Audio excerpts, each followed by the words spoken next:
know that there are a few. There are quite Yes. a few. Yes. And I think it can be done, but like in everything, the ones that persevere, because I have ups and downs. I go to some shows and say it's not such a good show, or some shows are really great. I guess there's the up and down of this life, like everything. But I think a good living can be achieved through pattern design, but it is much more work than it may look at the first glance. So there's much more to it, and I cannot rely only on distributors to sell my patterns. So I do have, of course, as a pattern designer, one would have to go to various quilt shows and be there as make sure that a lot of people get to see that pattern. And not everybody goes to a distributors to buy patterns. More regular people, not the shop owners, will go to a quilt show to buy patterns, or to their local quilt store, which I encourage everybody to do. Go to local quilt stores and buy fabric, patterns, whatever they wish to buy, rather than going online. So we keep our quilt stores going too. So being at the trade show, at the quilt show, where the public is allowed, and presenting your patterns there is part of this business. So otherwise, it's much harder to make a living just online and just through distributors. Yes, and is teaching part of that as well? Do you find that being on the teaching circuit and teaching is part of getting your name out and also making a living? I think so, and I love to teach, and I don't mind talking in front of a lot of people. I feel great. I love to do it. I don't have any qualms about that. I know that for some pattern designers, I spoke with some that I know, and it is a torture to stand up in front of a auditorium full of people and talk. It's not a problem for me. So again, everybody has to know themselves and what's comfortable and what's not.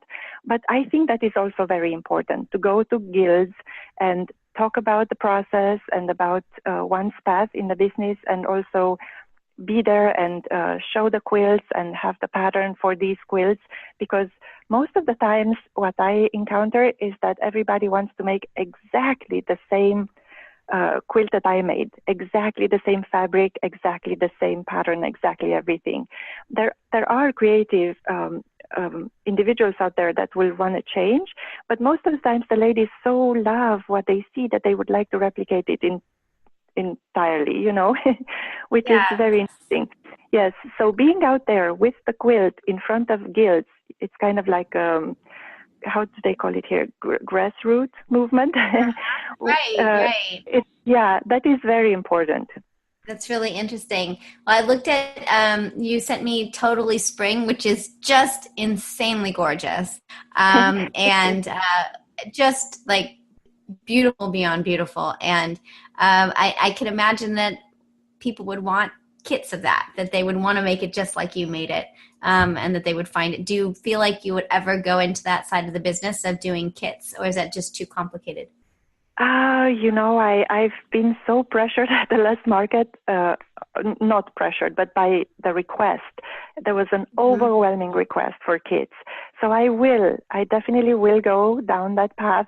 And I started already to work with fabric companies that I know will carry a fabric line for longer than just a year, which seems to be a trend right now in the industry, to just have a fabric line for a year or two and then it's gone forever. And it is very hard for pattern designers and for shop owners too, to create kits from something that will be around for just a short time. So I started to design my new patterns around lines that I know will be around for a while. So I usually ask fabric manufacturers, is this something that you will carry? Is it one of your basics that will be in a shop for a long time, or be manufactured, produced for a while? And then I will create a pattern with those fabrics so I know I can kit them later on. Because the overwhelming request is exactly the same thing, a kit that will replicate exactly the same quilt. Right. Yeah, so I have beautiful quilts made. I love to work with like in a serendipitous way, whatever I find in my stash, and I match the fabrics in a unusual way. But whenever I present that quilt, everybody says, well, what's that fabric? I want exactly that fabric. Well, it's not available anymore. You know, that is hard. Right. Well, I would love, as you go, because this project we're hoping goes for a number of years. So if you do start to do quilt kits, I would love for you to come back and talk to us about that process, because it'd be really interesting to learn more about how you design a kit and what the experience has been, because your stuff is amazing. You know, I am designing kits right now, and I'm trying to, thank you, but for Totally Spring, for example, I used Michael Miller Cotton Couture and Spring Couture line, which I am not able to find them anymore in the format. I received a jelly roll of Spring Couture, I think it was, or Cotton Couture, and that's what I used on that quilt. I have not been able to find it ever since, you know, so it's very frustrating. So I have other patterns. I used other jelly rolls, or I like to use pre-cuts. It's very easy. Yes, I like that too. Tell me more why you like pre-cuts. Yeah, I, you know, as I said, I'm pretty new in the business, and I didn't think I will be in the business of buying or selling fabric or kits, but I see that is a big requirement. So I am looking at fabric manufacturers. I'm working with E.E. Shank right now. They have Maywood Studio. They have wonderful fabric, and they will carry them for a longer time, their basics. And also In the Beginnings Fabrics is another company that I've worked with for other patterns of mine. So there are companies out there that will carry fabrics for a longer time, and I'm trying to build my kits around those fabrics. And with any kitting, I'm trying to look at the beautiful packaging that will make the kits stand out. And I buy fabric from these companies that I mentioned, but also sometimes just going into a local shop, I see something that attracts my attention, and it just kind of has the creative juices flowing, you know. And I buy it, and I create a pattern around that line. Those are some of my most successful patterns, actually. Like Totally Spring, I created it around that jelly roll from Michael Miller Cotton Couture line, which it's a pity I cannot find it anymore. So hopefully I'll find a way to get more of it and create kits for that quilt, because that's been a high request. Everybody wants exactly that. So. But right now I have a quilt which I did not send you. It's 5 yards of fabric combined really beautifully.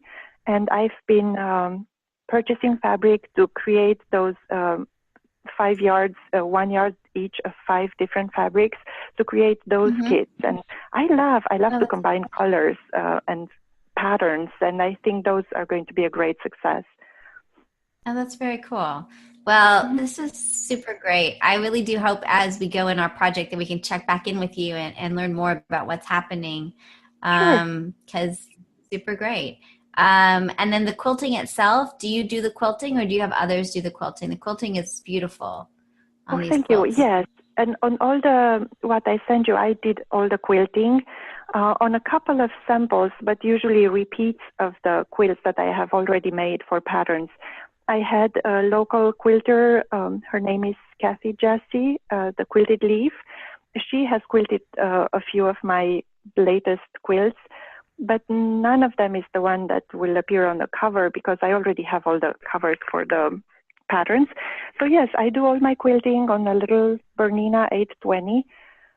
It's a little bit larger, 12-inch throat space quilting machine, but it's wonderful. I love to quilt. I love to quilt on a little domestic machine and move the fabric under the needle. It suits me. And I love to do all kinds of interesting quilting. One of my favorite is in the Patch 9 pattern. So I changed color threads in that. It's hard to see on the pattern, I guess, pattern cover. But in real life, that quilt is amazing. I love what I did there. Yeah, so it's really cool because it's got like these things go back and forth, and then you did some red going. It looks like it's red. Is it red that goes through? It's a deep orange. It's a sunset orange. Yes. It's really pretty. And it struck me when I saw it because you've got them in white going through it as well, but then every once in a while you've got them in red, and it really makes a dramatic look in the quilt. It's really Yes, cool. I think it adds so much. Quilting adds so much to a quilt, and I like to use some bold thread colors every now and then. And more I'm using that. So it's great. It adds a totally different graphic element. Aside from the texture, it can be made to add a graphic element to the quilt as well. So Let me ask you one more question. How do you choose the back of your fabrics? The back of the quilts, because a lot of your quilts are using solid colors, but the one on this 9 patch has got its own very busy, interesting back. So I'm curious what your thoughts are about the back of a quilt. I always try to choose the back in a way that complements the front. I'm not usually. I know that some quilters out there will just kind of patch the back, whatever. But I like to complement the front. So if the front, like for the patch 9, is really minimalist and a lot of white, then the back I will make it busier to stand against and complement the front.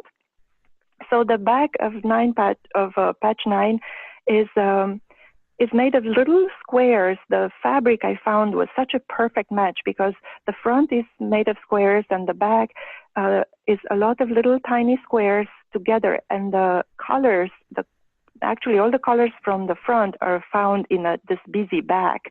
But I think it's a good punch from the minimalist front to the really busy back of the quilt. And all of my quilts have interesting backs, interesting fabric that goes with the front in a way that is unusual and maybe surprising a little bit. So I love that because it almost makes it a two-sided quilt that way. Yeah, right. That's really interesting. Well, I just think this is super great. I'm really pleased, and I really appreciate your time today. Is there anything else that you'd like us to understand about what you do, or sort of the anything else that you'd like to add before we end? No, I know you mentioned you wanted to ask me about Etsy, so I just want to say how great Etsy has been for me. It's a small compared to the sales I make on shows and through distributors. It's a much smaller part of my business at this time. I know Etsy has the potential to grow exponentially, but right now I'm just happy to have a presence online and have all my patterns there, because it's hard to make a website. I have such a low patience for sitting down, and other than creating my patterns on the computer, I just don't like to sit down at the computer and create a website. Maybe I should pay somebody to do it. But Etsy is such a great website for me, allowing me to have my own little shop space and just making such a seamless transition for all my patterns to sell. And it's wonderful. I encourage actually everybody, if anyone is creative and would like to present to the world the product of their creativity, Etsy is the way to go. I'm more than happy with them. That's really great. I wanted to say that. Yes. Yes. And would you care if, let's say, if somebody took your patterns and then made the quilts and sold them on Etsy, would that bother you, or would you be okay with that? That wouldn't bother me. It's their work. Yeah. As long as I got this question too. Somebody said, "Oh, I have a few people working for me and we would like to make your quilts and sell them." I say, "Okay, well, if you have a few people working for you, the only thing I would say, you will buy a pattern for every one of those people and then you're fine." But how many are we talking about? Thousands? Or just, because then we talk about different situations. Oh, no, just a couple. Oh, okay, then it's fine. And some people talk about that, it's this super consumer, like the commercialization of it when it's, it's for Macy's or for Target, that's really different than, say, people working in Etsy. Do you agree with that? I agree. Yeah. I totally agree. I think when we're talking about tens of quilts being made, or thousands even more, that there's a different cup of tea. And for one or two, the only thing I'm asking everybody, if they're using one of my patterns for more than once,